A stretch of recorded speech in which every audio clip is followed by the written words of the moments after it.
Small businesses in Lafayette could be getting assistance from a housing and urban development grant that's been the topic of debate in Lafayette. Tonight, the City and Parish Councils approved a plan to allocate that money and even more to small businesses instead of housing needs.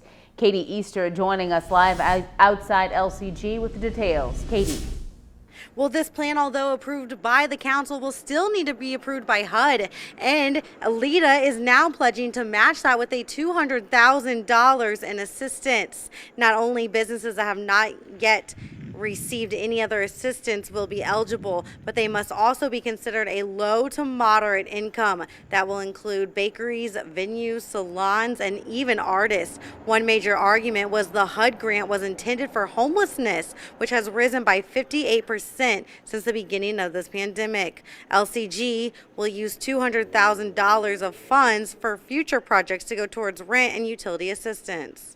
There is a tentative cap. It has to depend on the need, but we're looking at tentatively increments of 1,000, 2,500, 5,000, 7,500, and in certain circumstances, LEDA through their foundation may be able to go a little bit above 7,500. I don't want to steal Mr. Gotro's thunder. He has some good information.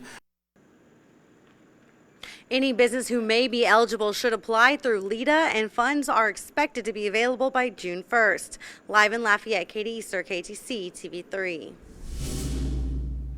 Mayor President Josh Guillory also giving an update on the search for a new police chief. That search, Guillory says, was put on hold because of the pandemic, but the search committee will soon begin its work. Scott Morgan has served as interim chief since January when former Chief Toby Aguillard resigned.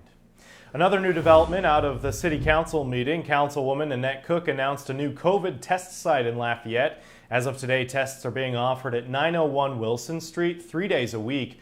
The drive-through swab tests will be offered from 1 until 4 on Tuesdays and Thursday, and from 9 until noon on Friday.